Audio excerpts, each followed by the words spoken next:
Hello students. Last class में आपने पढ़ा था कि पारिवारिक बजट को बनाने में कौन कौन सी कठिनाइयाँ आती हैं। यहाँ तक हमने टॉपिक डिस्कस किया था। इसके बाद है आपका एंजल्स का नियम। पारिवारिक बजट जो है एक महत्वपूर्ण विषय है गृह व्यवस्था में।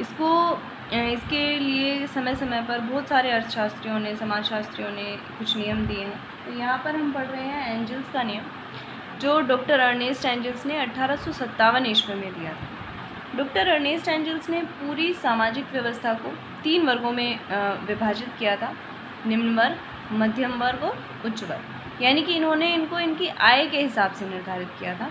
निम्न वर्ग जिसकी आय सबसे कम होती है, मध्यम वर्ग की आय मध्यम होती है और उच्च वर्ग की आय सबसे ज़्यादा होती है। तो इन्होंने अपने नियम में बताया कि कुछ मदें होती हैं, जैसे हमने अभी पढ़ा था कि आहार संबंधी, जल, वायु, प्रकाश, ये सारी चीज़ें हमने पढ़ी थी। तो हम यहाँ पर पढ़ेंगे कि किस मत पर इन्होंने जो बताया है, एंजल्स ने अपने नियम में जो बताया है कि आय बढ़ने के साथ साथ किस मत पर व्यक्ति का जो खर्च है, जो व्यय है, वो प्रतिशतता में कम होता है या अधिक होता है, कहाँ बढ़ता है, कहाँ घटता है और कहाँ एक समान ही रहता है। तो यहाँ पर इन्होंने व्यय की मदें बताई हैं: भोजन, वस्त्र, मकान, ईंधन, प्रकाश तथा जल, शिक्षा, स्वास्थ्य एवं मनोरंजन। तो इन्होंने टोटल जो मद बताई है वो 5 मदें हमें बताई हैं।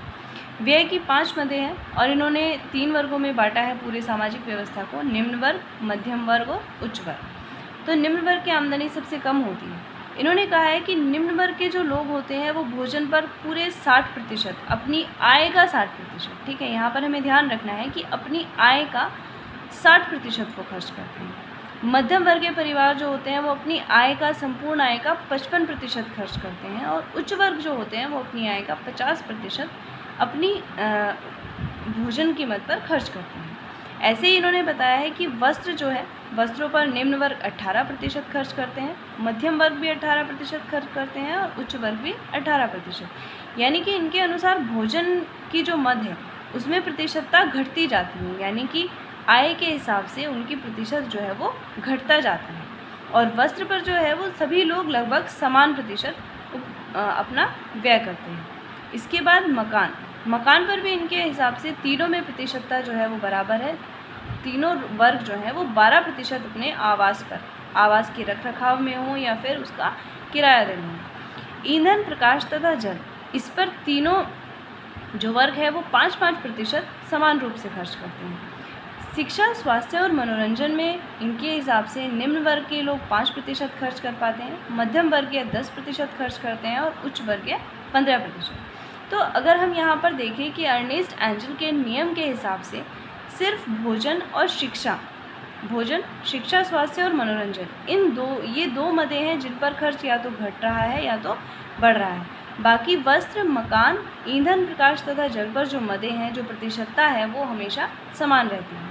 इसका मतलब ये नहीं है कि निम्न वर्ग जो है अगर वो 60% खर्च कर रहा है तो मध्यम वर्ग खाने पर कम खर्च कर रहा है। यहाँ पर हमें एक बात ध्यान देनी होगी कि इनकी आय अलग अलग है, तो प्रतिशतता के हिसाब से जो धनराशि है वो भी अलग अलग होगी। इसको अच्छे तरीके से समझने के लिए हम एक उदाहरण ले लेते हैं। यहाँ पर है, मान लीजिए मासिक आय हमने मान ली श्रमिक वर्ग, जिसको हम निम्न वर्ग के अंतर्गत रखेंगे। एक व्यक्ति है जिसको हमने श्रमिक वर्ग में लिया है, निम्न वर्ग जो होता है उसकी आय जो है वो मासिक वो 400 रुपये है। मध्यम वर्ग जो है उसकी आय 1600 रुपये है, जिसको हम एक शिक्षक भी मान सकते हैं। उच्च वर्ग जो है उसकी आय 3200 रुपये है, मासिक आय है ये। उच्च वर्ग की आय 3200 रुपये है, जो डॉक्टर या कोई भी बड़ा अधिकारी हो सकता है। तो यहाँ पर हमने सिर्फ प्रतिशतता में पढ़ा था, जो शायद उतना क्लियर ना हो, उतना समझ ना आए, उसके लिए हम एक उदाहरण ले लेते हैं। यहाँ पर हमने 3 वर्ग लिए: निम्न वर्ग, मध्यम वर्ग, उच्च वर्ग। इनकी आय है 400 रुपये प्रति माह, 1600 रुपये प्रति माह और 3200 रुपये प्रति माह। व्यय की मदें समान रहेंगी, वही 5 मद है: भोजन, वस्त्र, मकान, ईंधन, प्रकाश तथा जल, शिक्षा, स्वास्थ्य और मनोरंजन। तो यहाँ पर हम देखेंगे निम्न वर्ग ने कितना खर्च किया भोजन पर? 240 रुपये। मध्यम वर्ग ने कितना खर्च किया? 880 रुपये। क्योंकि उसकी आय ज़्यादा है तो उसका प्रतिशत भी ज़्यादा होगा, 880 रुपये। और उच्च वर्ग ने 1600 रुपये। इसी प्रकार हम अलग अलग देख रहे हैं। यहाँ पर हमने देखा था कि प्रतिशतता वस्त्र में समान थी, लेकिन क्योंकि इनकी आय भिन्न भिन्न है तो धनराशि भी अलग होगी। इसको आप थोड़ा ध्यान से देख लेंगे। वस्त्रों पर इन्होंने 72 रुपये, 288 और 576 रुपये खर्च किए। तो यहाँ पर हम अगर इनका टोटल करें, यानी कि 240, इन्होंने 72, 48, 20 और 20, इनका टोटल होगा 400। मध्यम वर्ग की आय कितनी थी? 1600 और उच्च वर्ग की आय थी 3200। तो यानी कि हमने ध्यान दिया यहाँ पर कि प्रतिशतता भले ही समान हो लेकिन धनराशि अलग होगी क्योंकि उनकी आय अलग है।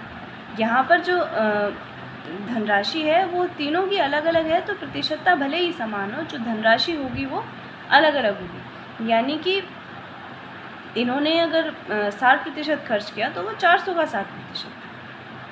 तो ये अर्नेस्ट एंजल के नियम के हिसाब से अगर हम प्रतिशतता में वापस देखें तो भोजन कीमत पर जैसे ही आय में वृद्धि होती है तो भोजन कीमत पर खर्च जो है वो घटता जाता है, और शिक्षा, स्वास्थ्य और मनोरंजन पर आय वृद्धि के साथ साथ जो व्यय है वो भी बढ़ता जाता है। जबकि वस्त्र, मकान, ईंधन, प्रकाश और जल की जो प्रतिशतता है वो समान है। तो यहाँ पर हमने एंजल्स का नियम देखा, इसमें कुछ कमियाँ पाई गई। जो बाकी के अर्थशास्त्री थे उन्होंने इस नियम की आलोचना की। आलोचना का मतलब है कि इसमें जो कमियाँ थी वो उन्होंने बताई।